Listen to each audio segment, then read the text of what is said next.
My parents abused me in childhood, but when I ran away and grew up without them, they wanted to take my company. So they sued me, but I bribed their lawyer. I don't know where to start, but I guess it makes sense to begin at the beginning. My name is Michael, and I'm the product of a marriage that probably shouldn't have happened. My earliest memories are dark and filled with confusion, two things that seem to haunt every corner of my childhood. Growing up, I never felt like I belonged. My parents, Susan and Robert, were the kind of people who had no business raising a child. Susan was a cold woman, distant and unfeeling, who seemed to view me more as an inconvenience than a son. Robert wasn't much better. He was absent most of the time, either lost in his work or in the bottom of a bottle. When he was around, he was angry, and that anger had to go somewhere. My mother made it clear from the beginning that she never wanted children. She had dreams that didn't involve the messy, noisy reality of parenthood. I was an accident, a mistake that she couldn't undo, and she made sure I knew it. It wasn't just the neglect that shaped me, it was the outright hatred.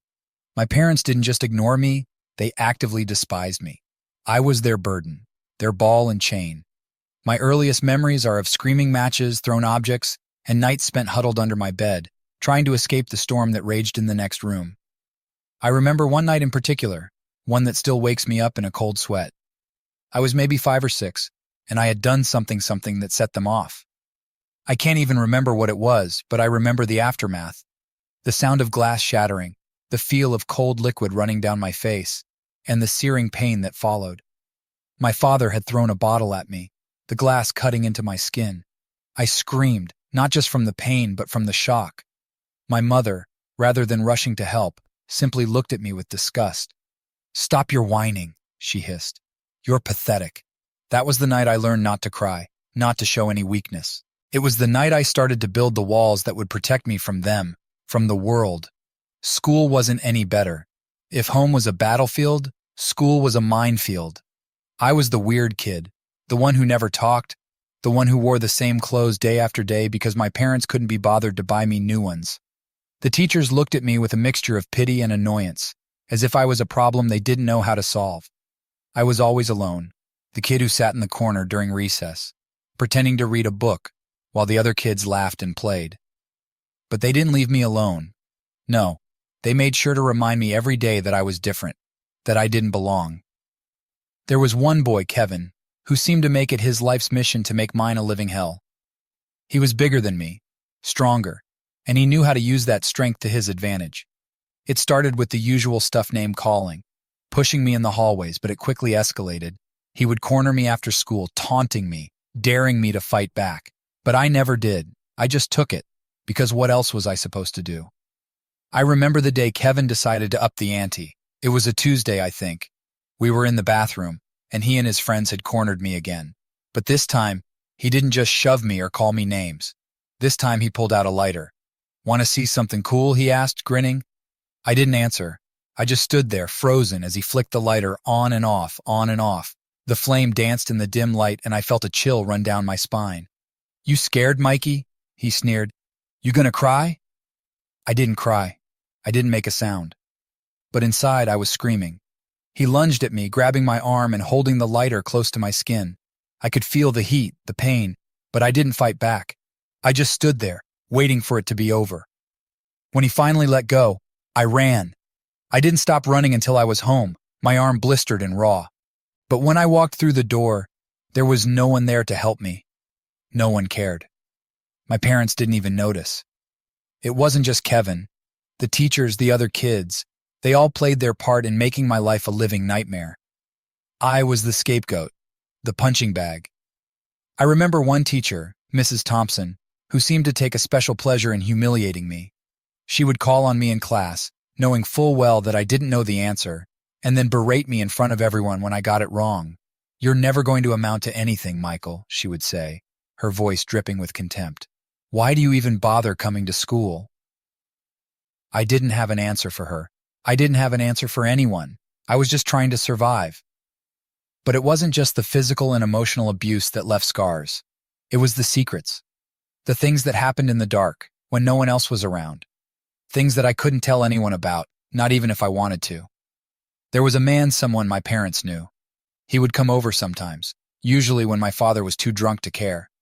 He would take me to the basement, away from prying eyes, and do things that no child should ever have to endure. I tried to tell my mother once. I told her what he did, what he made me do. But she didn't believe me. She slapped me across the face and told me to stop making up stories. That was the last time I ever tried to tell anyone. I learned to keep my mouth shut, to keep my head down, to blend into the background. I became invisible, a ghost in my own life. I stopped feeling, stopped caring, because it was the only way to survive. But no matter how hard I tried, I couldn't escape the darkness that seemed to follow me everywhere. It was always there, lurking in the shadows, waiting to swallow me whole. One day when I was about 12, something inside me snapped. I had come home from school, bloodied and bruised from yet another run-in with Kevin. My mother was sitting in the living room smoking a cigarette and watching TV. I walked past her hoping she wouldn't notice me, but she did. "What the hell happened to you?" she demanded, her voice cold and harsh. "Nothing," I muttered, trying to keep my head down. "Don't you lie to me," she snapped. "Who did this to you?" I didn't answer. I just stood there staring at the floor, my fists clenched at my sides.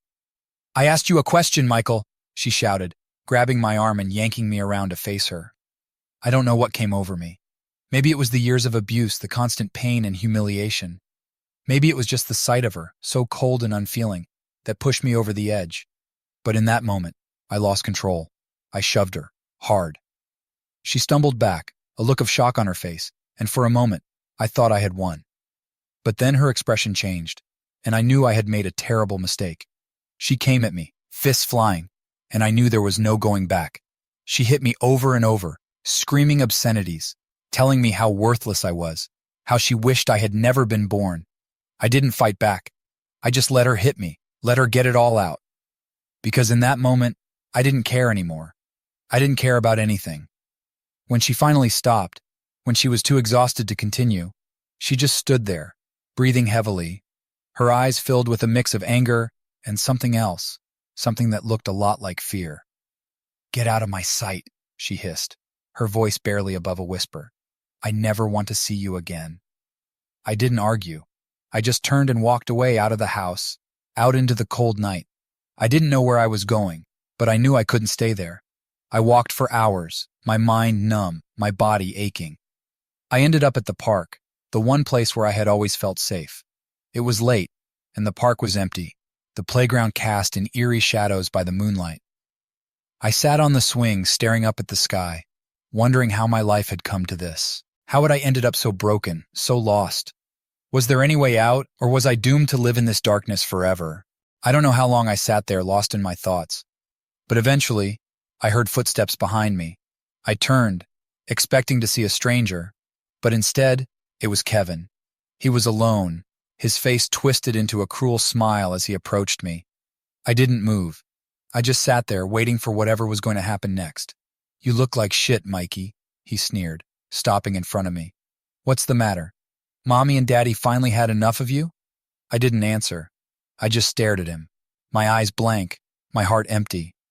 He must have seen something in my expression, something that made him pause, because he didn't hit me. He just stood there, staring at me, his smile fading. "You're pathetic," he muttered, shaking his head. "You're not even worth the trouble." And then he walked away, leaving me alone in the darkness. I don't know how long I sat there after he left. Hours, maybe. But eventually, I stood up and started walking again, aimlessly, with no destination in mind. I ended up at the edge of town, near the train tracks. I stood there, staring at the tracks, wondering if maybe, just maybe, it would be easier to end it all. To step onto those tracks and let the train take me away from all the pain, all the darkness. But I didn't do it. Something inside me, some small spark of life, kept me from taking that final step. I turned away from the tracks and started walking again, back towards home. When I got there, the house was dark and silent. My parents were asleep, or maybe they just didn't care enough to wait up for me. I crept inside, careful not to make a sound, and made my way to my room. I lay down on my bed, staring up at the ceiling, my mind racing. I didn't cry. I didn't feel anything. I was just empty. That was the night I realized that I was truly alone, that there was no one in the world who cared about me. No one who would miss me if I were gone. But I didn't die that night. I kept going, kept surviving because that's all I knew how to do. I became a master at hiding, at blending in, at making myself invisible. I learned to navigate the minefield that was my life, avoiding the explosions, taking the hits when I couldn't avoid them. I became numb to the pain, to the fear, to the loneliness. But no matter how hard I tried, I couldn't escape the darkness that had taken root inside me. It was always there, lurking in the shadows, waiting to consume me. And sometimes, late at night, when the world was quiet and I was alone with my thoughts, I would wonder if maybe, just maybe, it would be easier to let it. When I look back on that cold day in the park, it's hard to believe how much my life changed. I was at my lowest, with nothing to live for and nowhere to go. But that day, a man named David Matthews found me, and my world shifted in ways I never could have imagined. David was kind and patient, traits that were foreign to me. He didn't push, didn't pry, but he offered a warmth and understanding I'd never experienced. When he invited me to his home, I resisted at first, out of habit and fear. But hunger and exhaustion eventually won out, and I accepted his offer. David's house was small and unassuming, tucked away at the edge of town. It was nothing like the house I grew up in. There were no yelling voices, no threats lurking around every corner. Instead, it was filled with the smell of wood and freshly brewed coffee. It was a home, something I'd never truly known. That night, I slept in a bed that was soft and warm, in a room that was mine. I had never had a room to myself before. I had never known what it felt like to be safe, to not have to worry about someone barging in, about the next beating or the next cruel word. It was like stepping into a different world. In the days that followed, David began to gently coax me out of the shell I had built around myself. He introduced me to books, filling my mind with stories of adventure and hope, giving me an escape from the darkness that had plagued me for so long. He taught me about trust, about what it meant to care for someone without expecting anything in return.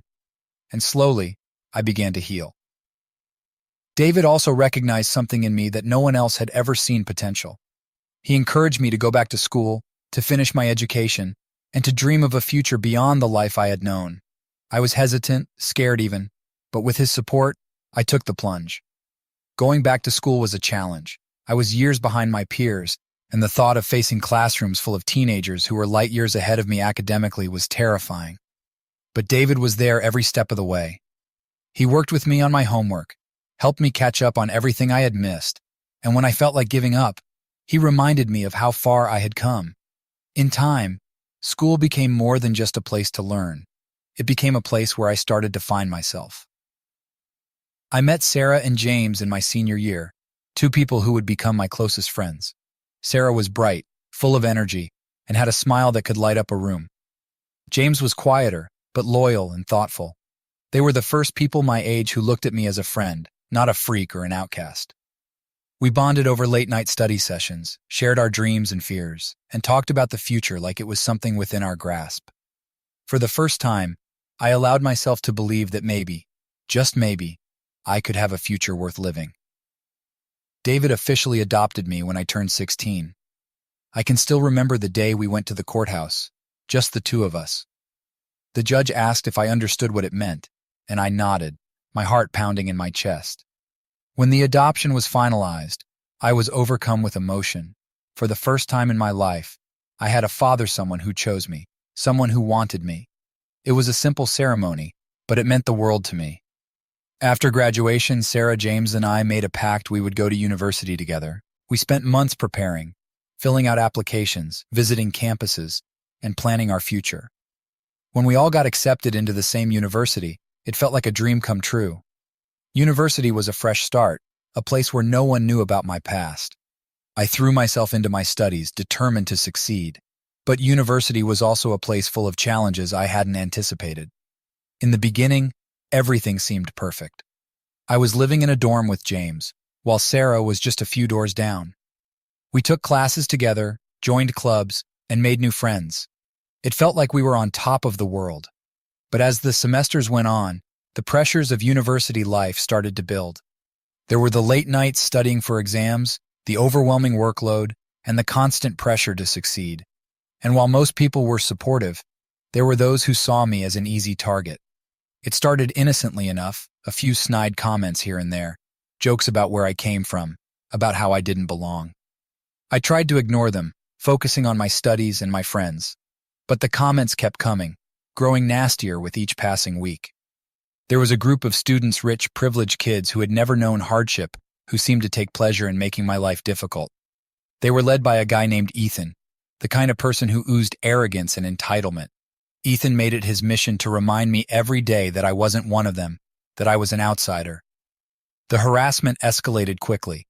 My textbooks went missing, my assignments were accidentally deleted from my computer, and my dorm room was vandalized more than once.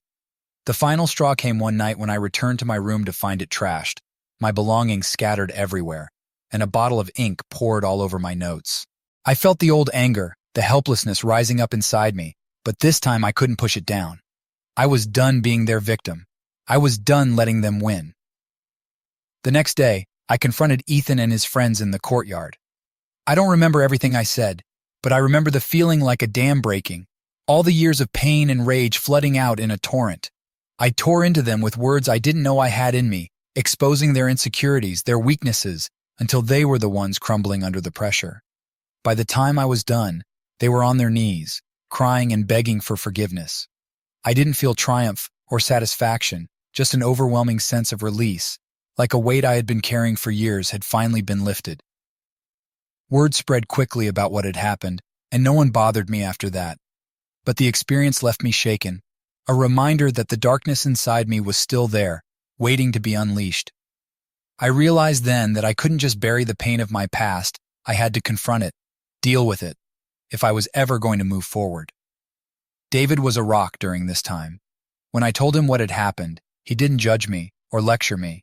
He simply listened, offering his unwavering support. He understood better than anyone what it meant to carry the burden of a painful past, and he helped me find a way to channel my anger into something positive. I started seeing a therapist on David's suggestion, someone who helped me unpack the trauma I had buried for so long. It wasn't easy, and there were days when I wanted to quit, but slowly, I began to heal. I learned how to manage my emotions, how to forgive myself, and how to let go of the anger that had defined me for so long. University wasn't all darkness, though. There were moments of joy, of laughter, of pure happiness that I had never known before. Sarah, James, and I became inseparable, our bond growing stronger with each passing year. We celebrated each other's successes, supported each other through failures, and dreamed of the future we would build together. In our final year, we all started thinking seriously about what came next. Sarah had always wanted to be a journalist, and she landed an internship at a prestigious newspaper. James was passionate about technology and started developing an app that quickly gained attention from investors. As for me, I had found a love for finance, a way to channel my need for control and order into something productive. With graduation looming, we began to make plans for the future. We found a small apartment in the city, the three of us deciding to live together while we figured out our next steps. It wasn't much, but it was ours, and it felt like the start of something new and exciting. Graduation day was surreal. As I walked across the stage to receive my diploma, I felt a sense of pride that I'd never known before. I had made it. I had survived everything life had thrown at me, and I had come out the other side stronger, more resilient, and ready to take on the world. After graduation, things moved quickly. Sarah's internship turned into a full-time job, and she quickly made a name for herself as a rising star in journalism. James' app took off, attracting significant investment, and he started his own tech company. I joined a top financial firm, a job I had never imagined I would be qualified for, and threw myself into the work. But life after university wasn't without its challenges. The corporate world was cutthroat, and I found myself facing new forms of pressure and stress. There were times when I felt like I was drowning, but I had my friends, and I had David, and they helped me keep my head above water. One of the most shocking moments came about a year after graduation. I was working late one night when I got a call from James. His voice was panicked, something I had never heard from him before. "Michael, you need to come to the office," he said, his voice shaking. "It's Sarah." I felt my heart drop. I didn't ask questions, I just grabbed my coat and rushed to James' office. When I arrived, I found Sarah sitting on the floor of the conference room, tears streaming down her face. She was holding a letter, her hands trembling. "What's going on?" I asked, rushing to her side. James handed me the letter, his expression grim. It was from the newspaper she worked for, informing her that they were shutting down her section, effective immediately. She was being let go. "It's all falling apart," she whispered, her voice broken. "Everything I've worked for, I didn't know what to say. Sarah had put everything into her career, and now it was being taken away from her in an instant." I pulled her into a hug, holding her as she cried, while James paced the room, his own anxiety palpable. In the days that followed, we rallied around Sarah, helping her navigate the shock and uncertainty. She fell into a deep depression, struggling to find meaning after losing the job that had defined her. But we didn't let her fall. We were there for her, just as she had always been there for us. It was a long road, but Sarah eventually found her footing again. She started freelancing, writing for smaller publications and slowly rebuilding her career. It wasn't easy, and there were many setbacks, but she persevered. And through it all, our friendship remained strong, a constant in a world that was always changing. As for me, I continued to climb the corporate ladder, earning promotions and accolades along the way. But no matter how much success I achieved, I never forgot where I came from or the people who had helped me get there. One day, while visiting David, I had a realization. I was sitting in his living room, talking about work, when he looked at me with that same thoughtful expression he had when we first met. "You've done well for yourself, Michael," he said, his voice filled with pride. "But don't forget to take a step back every now and then. Life isn't just about success. It's about the people you share it with." His words stuck with me.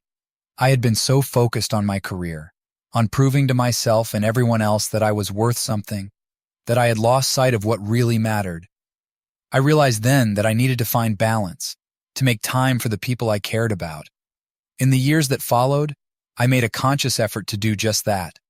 I spent more time with David, who was getting older, but still as sharp and kind as ever.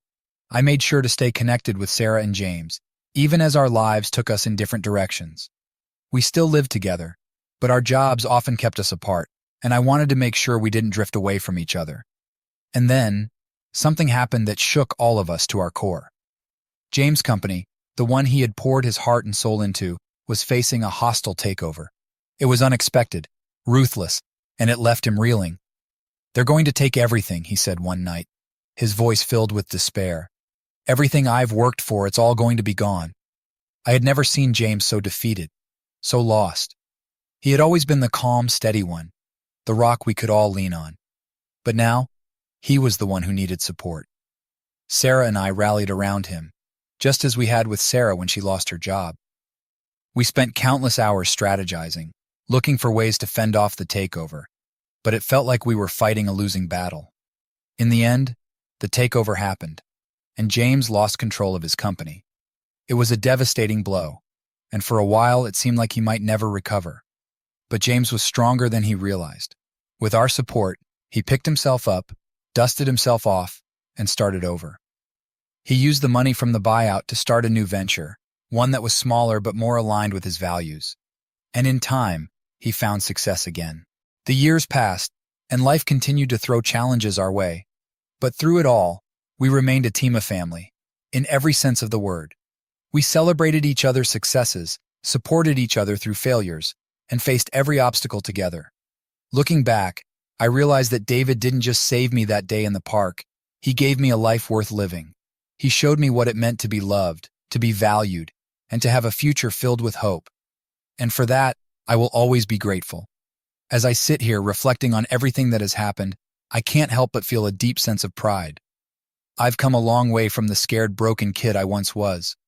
I've built a life I never thought possible, surrounded by people I love and who love me in return. Success had a way of attracting attention, and not always the good kind. After years of building my life from the ground up, of turning my pain into power and my struggles into success, I had managed to carve out a space for myself in the world. I had a thriving company, good friends, and a future I was proud of. But just when I thought I had finally left the shadows of my past behind, they came back to haunt me in the most unexpected way. It started with a phone call I never expected to receive. I was in my office going over some reports when my assistant buzzed in. "Michael, there's someone on the line claiming to be your parents," she said, her voice laced with confusion. I felt a cold chill run down my spine. I hadn't seen or heard from Susan and Robert in years, not since the day I walked out of their house and into David's care. They had made it clear that I was nothing to them, and I had spent my life trying to forget they ever existed. "Put them through," I said, my voice steady despite the turmoil churning inside me. There was a click, and then I heard a voice I hadn't heard in over a decade. "Michael," my mother's voice crackled through the line. "It's been a long time." I didn't respond immediately. I wasn't sure what to say, or even if I wanted to say anything at all. "We need to talk," she continued, her tone sharp, as if she were giving me an order. "What do you want?" I asked, keeping my voice as neutral as possible. "It's about the company," she said, and I could hear the greed dripping from her words. "We've heard you've done well for yourself. And well, we're your parents. We're entitled to a share of what you've built." I clenched my fist under the desk, anger boiling beneath the surface. Entitled? After everything they had done, after all the pain and suffering they had caused, they had the audacity to demand something from me? "You have no right to anything I've built," I said coldly. "You are not my parents. You stopped being my parents the day you threw me away." There was a pause, and then my father's voice came on the line, slurred and unsteady. He was drunk, no surprise there. "Listen here, boy," he growled. "We raised you. We put a roof over your head, fed you, clothed you. You owe us." I felt the rage rising, memories of every beating, every cruel word flashing through my mind. "You didn't raise me," I snapped. "You abused me. You neglected me. You're nothing to me." There was a stunned silence on the other end of the line, and then my mother's voice came back, this time laced with venom. "We'll see about that," she hissed. "We'll see what the courts have to say about this. You can't just walk away from your family, Michael. You owe us, and we're going to get what we deserve." The line went dead, and I sat there, seething with anger and disbelief. I had always known that my parents were toxic, but this was a new level of low, even for them.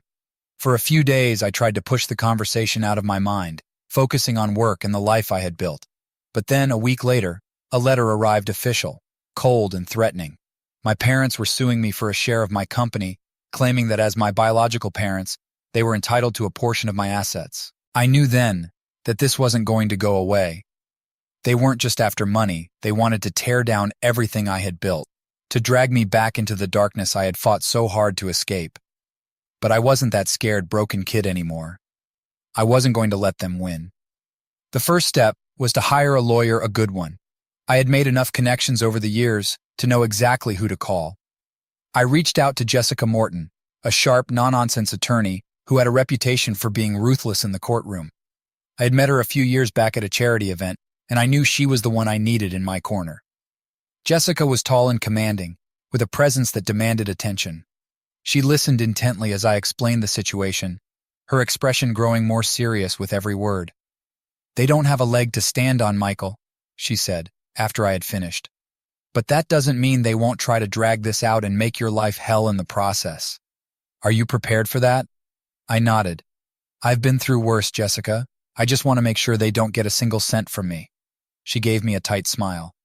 "Then let's make sure they don't." The lawsuit proceeded quickly. My parents, clearly desperate for money, had hired a cheap lawyer named Gary Thompson. Gary was a shifty character, with a reputation for taking on cases no one else would touch and losing them. He wasn't much of a threat, but I knew better than to underestimate anyone in a legal battle. Jessica and I went over every detail of the case, preparing for the worst. She helped me gather evidence from my childhood medical records, old police reports, and even testimony from neighbors who had witnessed the abuse. It wasn't easy dredging up all those memories, but I knew it was necessary if I wanted to win. We also made a strategic move. Jessica reached out to Gary Thompson with an offer, a bribe, really, though we didn't call it that. The idea was simple: we'd offer him a payout if he agreed to intentionally bungle the case. Given his reputation and the fact that he was likely being paid peanuts by my parents, it didn't take much to convince him. "Are you sure this is the best approach?" I asked Jessica, feeling a bit uneasy about the plan. She looked at me with a level gaze. "It's not about fairness, Michael. It's about winning. And if this makes the difference between you losing everything or keeping what's rightfully yours, then it's worth it." With Gary on our side, the trial became more of a formality than a real fight, but that didn't mean it was easy. Walking into that courtroom and seeing my parents sitting there, smug and self-assured, was like stepping back into a nightmare. They had aged, their faces lined with bitterness, but their eyes still held that same malice I remembered from my childhood. The trial was presided over by Judge Eleanor Grant, a woman known for her fairness and non-nonsense attitude. She was in her early 60s, with silver hair pulled back into a neat bun and sharp, piercing eyes that missed nothing. I could tell from the moment she entered the courtroom that she wasn't going to put up with any nonsense. The trial began with Gary presenting my parents' case. It was pathetic, really. He stumbled over his words, failed to provide any substantial evidence, and even managed to contradict himself on more than one occasion. It was clear that he was in over his head, and Judge Grant's patience was wearing thin. When it was Jessica's turn, she took control of the courtroom with the same commanding presence she had in her office. She laid out the facts with precision, presenting the evidence of my parents' abuse and neglect with chilling clarity. She didn't hold back, describing in detail the injuries I had suffered at my father's hands, the nights I had spent alone and afraid, and the years of emotional torment they had put me through. As she spoke, I could see my parents' smug expressions begin to falter. They hadn't expected this. They had thought they could intimidate me, manipulate me, just like they had when I was a child. But now, they were facing the truth, laid bare for everyone to see. Jessica called me to the stand, and as I walked up, I felt a strange sense of calm wash over me. This was my moment, my chance to finally tell my story, to stand up to the people who had tried to destroy me. I took a deep breath as I faced the courtroom, my eyes locking with my parents. "I'm not here to seek revenge," I began, my voice steady. "I'm here to tell the truth." I recounted the horrors of my childhood, the beatings, the neglect, the constant fear. I spoke about the day I left, the day I found David, and how he had saved me from a life of despair. I described how I had worked tirelessly to build something of my own, to create a life worth living. And then I told them why I would never give my parents a single cent of what I had earned. "They didn't raise me," I said, my voice growing stronger with every word. "They tried to break me. They didn't care if I lived or died. And now, after all these years, they think they can come back into my life and take what I've built. But they're wrong. They're not my parents. They're just people who happened to give birth to me, and they have no right to anything I've accomplished." When I finished, the courtroom was silent. Judge Grant looked at me with something that almost resembled respect, and I felt a weight lift off my shoulders. I had said what needed to be said, and I had no regrets. Jessica wrapped up our case with a closing argument that left no room for doubt. "Michael owes these people nothing," she said, her voice firm and unwavering. "They abandoned him, abused him, and now they're trying to take advantage of his success. But the law is on Michael's side, and I trust that this court will see the truth for what it is." The judge called for a brief recess before delivering her verdict. I sat in the courtroom, my heart pounding in my chest, while my parents whispered furiously to each other. I could see the fear in their eyes now, the realization that they were losing, that they had underestimated me. When Judge Grant returned, the room fell silent. She looked at my parents with a cold, steely gaze before delivering her judgment. "After reviewing all the evidence, it is clear that the plaintiffs have no legal claim to the defendant's assets," she said. "The evidence presented by the defense is overwhelming, and it paints a picture of a young man who has overcome unimaginable hardship to achieve success. The plaintiffs, on the other hand, have shown nothing but greed and a complete lack of remorse for their actions."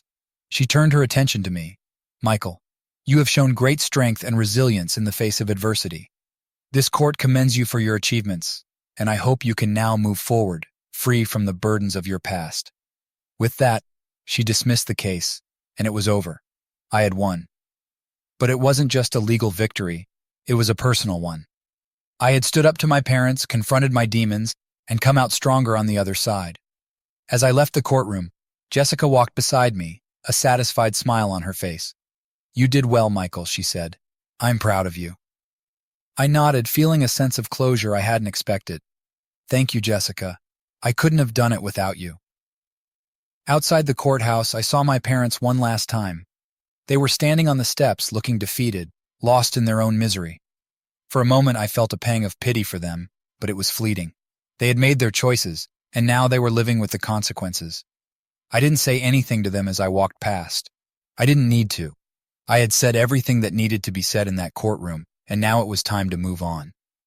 The victory was bittersweet, but it was a victory nonetheless. I returned to my life, to my friends, to the company I had worked so hard to build. And for the first time, I felt like I could finally put the past behind me. David was waiting for me at home, his eyes full of pride as I walked through the door. He didn't say much, just pulled me into a hug, and I knew that he understood. He had been there for me when no one else was, and now, with the trial behind me, I felt like I could finally start living the life he had always wanted for me. As the months passed, I threw myself back into work, determined to continue building the life I had fought so hard for. The company grew, and with it my sense of purpose and fulfillment. I stayed close to Sarah and James, our bond stronger than ever after everything we had been through together. There were still challenges, life is never without them, but I faced them with a new sense of confidence. I had confronted the darkest parts of my past and come out stronger on the other side, and I knew that whatever came next, I would be ready. Looking back now, I realized that the trial was more than just a legal battle. It was a reckoning, a chance for me to finally close the chapter on a part of my life that had haunted me for so long. It was a chance to reclaim my story, to take ownership of my life, and to say once and for all that I was no longer a victim. And as I look to the future, I do so with hope, with strength, and with the knowledge that I am in control of my destiny. Because I am no longer defined by the people who tried to break me, I am defined by the life I have built, by the people who love me, and by the strength I have found within myself. And that, more than anything, is the greatest victory of all.